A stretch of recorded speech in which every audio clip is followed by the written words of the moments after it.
მოგესალმებით. წარადგინეთ თქვენი თავი. მე გახლავართ ეკატერინე კიფაია, დაბადებული თბილისში და გაძილი ზუგდიდში. რა პროფესიის ბრძანდებით? მე ვარ პედაგოგი. რა საქმიანობ და ხარ თუ არა კმაყოფილი იმით, რითაც ხარ დაკავებული. მე მუშაობ ზუგდიდის მუნიციპალიტეტის საკრებულოში, ვარ საკრებულოს წევრი, ვარ ერთ-ერთი სერიოზული კომისიის თავმჯდომარე. თქვენი ოჯახური მდგომარეობა დასაოჯახებელი. რომელ სოციალურ ქსელს ანიჭებთ უპირატესობას Facebook-ს და Instagram-ს.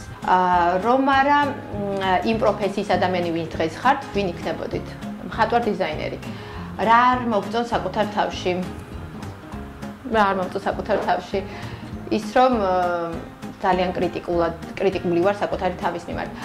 გიყვართ თუ არა კითხვა, მიყვართ კითხვა. რომელ პერსონაჟს ამსგავსებთ თავს? ფერიას, ზღაპრის ფერიას. რა არის თქვენთვის კომპლიმენტი და რა მიგაჩნიათ საუკეთესო კომპლიმენტად? რომ არ დაობადებულიყავი საქართველოში, დავიბადებოდი ბრაზილიაში დიდი სიამოვნებით. როგორ რეაგირებთ თქვენზე გავრცელებულ ჭორებზე? ზოგჯერ გიждები, სიხდები, მაგრამ ზოგჯერ ძალიან მშვიდად. რისი გეშინიათ ყველაზე მეტად? ისი მეშინია ყველაზე მეტად. მეგობრების დაკარგვის, ახლობლების დაკარგვის მეშინია ყველაზე მეტად.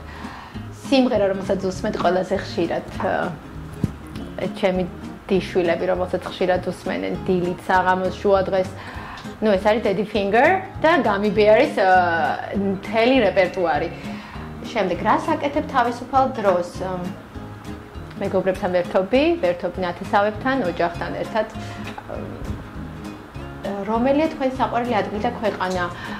ჩემი საყვარელი ქვეყანა ესპანეთი და განსაკუთრებით ბარსელონა. რომელია თქვენთვის ყველაზე სექსუალური ქართველი მამაკაცი? ყველაზე სექსუალური მამაკაცი თორნიკე გოგრიჭიანი. როგორ მზადდება მაწვნის სუპი? არ ვიცი. გულწრფელად გეტყვით, არ ვიცი. ლობიო ვიცი. ეხლა თქვა ლობიო როგორ მზადდება? ხარშავთ ლობიოს, სამჯერ უნდა გადავასხა აუცილებლად. წყალს უცვლი სამჯერ. ზოგჯერ სრული სამებს, ზოგჯერ თუშა ხავ, ზოგჯერ ლობიოსთან ერთად ხარშავ და შემდეგ ბევრ მწვანილებს უკეთებ. ზოგჯერ ტყემალსაც უკეთებ, ეს ბებია მასწავლა. ერთ სიტყვით ძალიან კარგი ლობიო გამომდის. ხარ დავასახლებ, რამდენ მწვანილებს უკეთებ, ის ჩემი საიდუმლოა.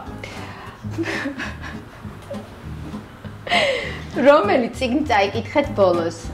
სიმართლე გითხრათ, ბოლოს წავიკითხე მსოფლიოს ზღაპრები, პატარებს უკითხავდი. რას აპირებთ ხვალ? ხვალ მივდივარ ხობში. დაგვემშვიდობეთ ჰაეროვანი კოცნით, ხო?